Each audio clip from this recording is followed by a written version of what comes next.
সনাতন ধর্মাবলম্বীদের সম্প্রদায়ের সবচেয়ে বড় ধর্মীয় উৎসব দুর্গাপূজা উপলক্ষে দেশের হিন্দু সম্প্রদায়কে শুভেচ্ছা জানিয়েছেন বিএনপির ভারপ্রাপ্ত চেয়ারম্যান তারেক রহমান। সৌহার্দ্য সম্প্রীতির বার্তা সর্বত্র ছড়িয়ে দেওয়ার আহ্বান জানিয়েছেন বিএনপির ভারপ্রাপ্ত চেয়ারম্যান তারেক রহমান।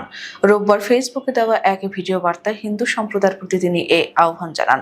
তারেক রহমান বলেন, বাংলাদেশ সহ সারা বিশ্বের হিন্দু সম্প্রদায়ের অন্যতম প্রধান ধর্মীয় উৎসব শারদীয় দুর্গাপূজা রোববার থেকে শুরু হচ্ছে। আমি শারদীয় দুর্গাপূজা উপলক্ষে দেশের হিন্দু সম্প্রদায়কে জানাই আন্তরিক শুভেচ্ছা। তিনি বলেন, দেশের বিভিন্ন ধর্মাবলম্বী মানুষ, প্রতিটি গোষ্ঠী, গোত্র, সম্প্রদায় ব্যাপক উৎসাহ উদ্দীপনার সঙ্গে যার যার ধর্ম পালন করবে। এটি বাংলাদেশের আবহমানকালের ধর্মীয়, সামাজিক মূল্যবোধ ও সংস্কৃতির সৌন্দর্য।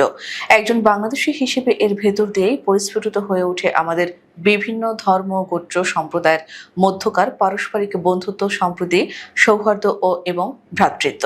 বিএনপির ভারপ্রাপ্ত চেয়ারম্যান বলেন, আমাদের রাষ্ট্র এবং সংবিধানে দল, মত, ধর্ম, বর্ণ নির্বিশেষে বিশ্বাসী, অবিশ্বাসী, সংশয়বাদী প্রতিটি মানুষের নিরাপত্তা বিধানের নিশ্চয়তা দেওয়া হয়েছে।